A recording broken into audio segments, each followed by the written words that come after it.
Joining us now is Ojyokpe with stories trending around the world. Hello, Janet. Fantastic. Good morning, Dr. Abati. Happy Friday. I feel like we just said Happy Friday like a few days ago. It doesn't feel like really quickly for me. Yes. Not for me. Really? Oh my goodness. Why? Before you know it, it will be December. Did you hear the song? I don't think you caught the song. Which?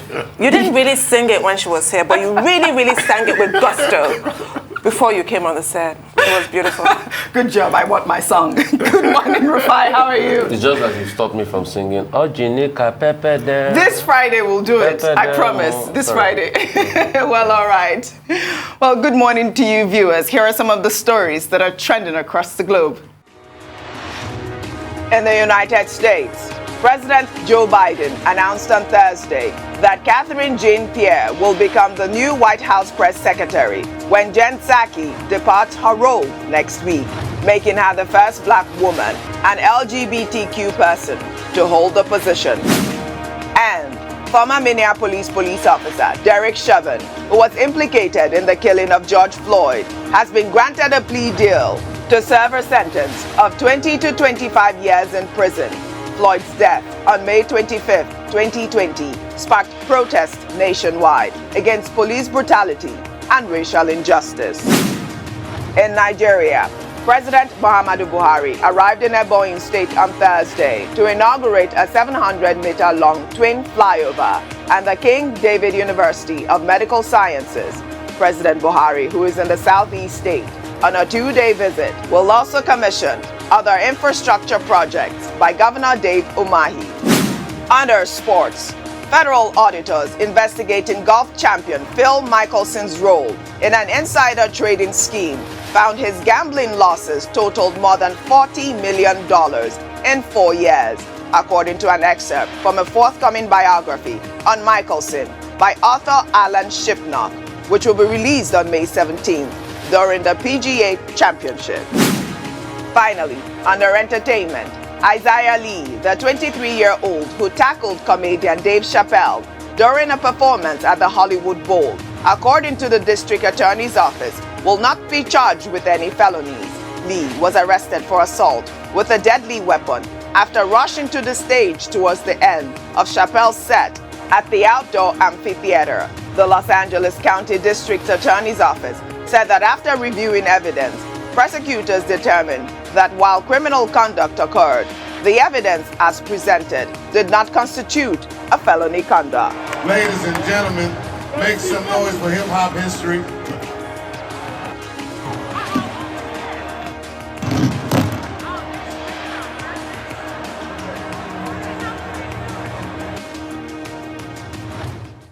Well, let's begin what's trending. Some Nigerians on Thursday took to social media to share mixed reactions after Pastor Tunde Bakare obtained the 100 million naira All Progressives Congress presidential nomination and expression of interest forms.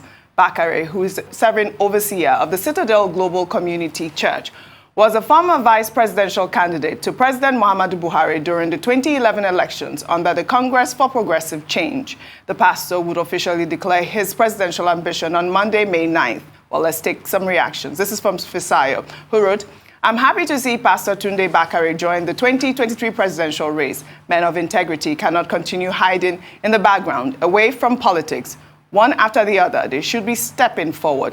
While Chika, on the other hand, says, he's surprised that Pastor Tunde Bakare joined the destroyers of Nigeria to brandish 100 million naira after he told us the president for 2023 will be selected and not elected like King Solomon was selected, even when he was not qualified, and that God has already chosen him.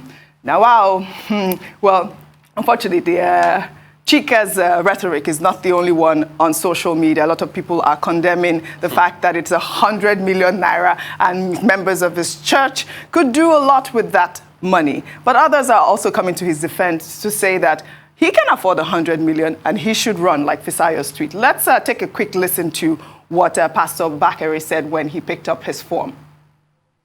The grace of God, as we salute those who have worked tirelessly till now, from past administration till this moment, we want to contribute our quota in such a way that Nigeria will experience what we call a cutting-edge nation. Never again will we be backwards. I trust God helping us with good men of goodwill, from the east, west, north, and south of our country, across party lines, male and female, will rise up to rebuild our nation in such a way that the devastation we have experienced will never see again. Our program is very simple: peace, progress, prosperity, and possibilities. Upon those 4 pillars, Nigeria will be rebuilt, and the hope of many citizens will be rekindled. We are all going to join hands together to make it happen. No other nation will fix our nation. It will take Nigerians from all walks of life, within and without, those in the diaspora, those within, to rise up and say, it's time to rebuild our nation. Dr. Abati, I believe he's your friend too, but I really liked his program as well, what he wants to do for Nigeria. Over to you. First, Pastor Tunde Bakare, as a member of the Nigerian community, as a citizen, is eminently qualified to say that he's interested in becoming president of Nigeria. Yes. And so to that extent, under Section 131 of the Constitution, there is no problem with his declaration and his obtaining the 100 million naira presidential nomination and expression of interest form of the All Progressives Congress. Okay, the question, why the All Progressives Congress? It's on record that Pastor Tunde Bakare of the Citadel Community Church, popularly known as the Latter-rain Assembly, is a close associate politically of President Muhammadu Buhari.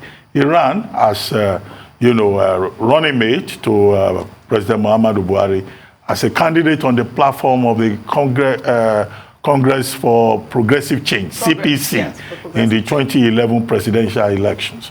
Okay, they didn't win. Subsequently, in 2014, Pastor Tunde Bakare was the convener of the Save Nigeria group. Yes. 2012. Those people that gathered in Ojyokpe, Lagos, wearing designer T-shirts and eating jollof rice and pepper soup, and protesting against, the deregulation of the downstream sector at the time. So he's been politically active. 3, in 2014, he was a person that moved the motion for the formation, the merger of the political parties that came together and became the All Progressives Congress. And in his sermons in his church, he has been very consistent commenting on public affairs and trying to use the church, the pulpit, as a platform, for political commentary, for providing spiritual leadership also. And in January this year, in his church, he launched what he called Project 16. And on that occasion, he referred to his a 4-point agenda about peace, security, prosperity, and development for Nigeria. And he predicted that he will be the 16th president of Nigeria, based on a dream that he said he had in 2008, when he found himself on what looks like a Switzerland snow-encrusted Alps between General Yakubu Gowon and Chief Obafemi Awolowo. And the two of them were discussing the future of Nigeria. And on the basis of that dream, he said it looks like this is a prophetic dream. So he picking the form now, it looks like he's trying to pursue that dream. He wants to see that dream to a logical conclusion. So, I mean, people may have their own issues about people are not eating in the church, but every church today, is saying we have to be involved in politics. The Redeemed Church has set up political departments. Some members, even another pastor, Professor Yemi Oshibajo, he's also saying, I'm a pastor, and I'm part of this. So it's not unusual. Yeah. There is another pastor from Benue State, right? Okay, so he has done nothing unusual. But the question to ask is that all these people in the APC, 30 of them, as of the last count, saying they want to become president, 12 have obtained forms, including Pastor Tunde Bakare. What is the game? As I asked yesterday, who is the puppeteer behind this? Could Pastor Tunde Bakare be the chosen one that President Muhammadu Buhari alluded to, being his very close associate? So the situation now is very uncertain. The political landscape is quite foggy, but I guess all will be clear, as INEC has made it very clear, that beyond June 3rd, all these contenders versus pretenders scenario that we are talking about, we will have certainty as to what will happen going forward. Well said, Dr. Abati. Tunde Abiola, help me out here. I've lost my train of thought. I was completely enraptured by that whole vista that you just described here. But I think the criticisms of Pastor Tunde Bakare are predictable, they're natural, given the fact that there have been so many abuses of our populace by some unscrupulous members of the clergy. It's very easy to reach to, oh, why can't he use his money and help people in the church? Yeah. But he's an individual with his own rights to pursue his ambitions. While I do find this plethora of declarations farcical, I can separate the aspirants. They run the whole gamut from the sublime to the ridiculous. He's on the sublime end of the spectrum. As somebody who has been involved in a political sphere, he didn't just wake up and wander into the arena. He's always been so vocal, like you said, even on his pulpit. And we all sit here complaining constantly. We can all see and feel that really the lunatics have taken over the asylum. If somebody who actually has a clue decides to throw his hat in the ring, then we should all congratulate him and all the others, because there are a lot of others, I'm really pleased to say, of these aspirants, that I feel that our country would be in safe hands if people like that emerge, as opposed to some, where it would be in a complete disaster. So I've seen nothing wrong with his declaration, none whatsoever. I mean, I'm happy about his declaration, and I wish him all the best, Pastor Tunde Bakare. And I think more people that have, the mind and the well-being for Nigeria, they should come out and make declarations like this. But I'm iffy about the fact that he churned out the 100 million naira. And I'll say this. Churches don't pay taxes in this country. And for me, if he runs a charitable organization that doesn't pay taxes, I can now see where a lot of people are slanting towards. All right? Because we should come out and condemn what the APC is doing with this 100 million naira form fee in the first place. It's too high. It's too high. And somebody will have thought that someone like Pastor Tunde Bakare should be in the vanguard That's the conversation. of condemning it. That's the conversation. But he's paid that money, and people are looking that churches don't pay taxes. So that's the only part I have against it. But I think going forward, I think every presidential declaration should go through some tests. For the sake of this country, I think we should really check how many of them making declarations have more than one passport. Some of them have more than one passport, and across board. I think we should also check their tax returns. 3, I think we should check the state of their NPLs, their non-performing loans in banks. You see, and I deliberately said that about NPLs, because there's no how. If people and politicians go out there to make declarations and they have non-performing loans in banks, it definitely will affect their disposition in governance. I think that's a great point, Rufai. We should check that. It's really very important. And you see, I'm saying this across board. Also, tax returns for the sake of integrity in the country. And also those that have more than one passport. For the sake of loyalty to this country, because Nigeria needs real patriotic, loyal leaders. Yes.